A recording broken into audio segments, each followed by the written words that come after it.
একটা মানুষ তার জীবনে ৩ বার প্রেমে পড়ে। প্রথমবার সে না চাইতেও প্রেমে পড়ে এবং জীবনের এই প্রথম প্রেমে পড়াটা তার জীবনে অনেক মধুর হয়। আপনি যখন বৃদ্ধ হবেন তখন এই প্রেমে পড়াটাকে আপনি বেশ মজাই নেবেন। আপনার কাছে মনে হবে এটা কোনো প্রেমই ছিল না। আর দ্বিতীয়বার যে প্রেমে পড়াটা, এটা আমাদের মানুষ শিখায়, আমাদের কষ্ট শিখায়, আমাদের যন্ত্রণা শিখায়, আমাদের খারাপ ভালোর ব্যবধান শেখায়, আমাদের কী করা উচিত কী করা উচিত না জীবনের সিদ্ধান্ত নিতে বেশি শিখিয়ে থাকে আমরা যখন দ্বিতীয়বার প্রেমে পড়ি তখন।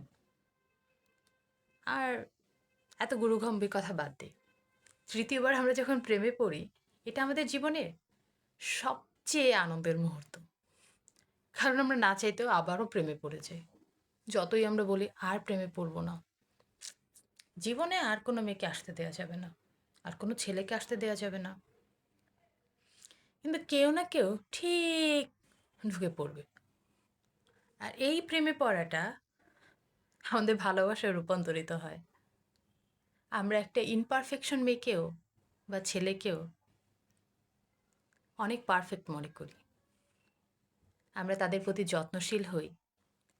সে আমাদের ক্রাশ নাও হতে পারে, কিন্তু আমরা তার চোখের মায়ায় হারিয়ে যাই।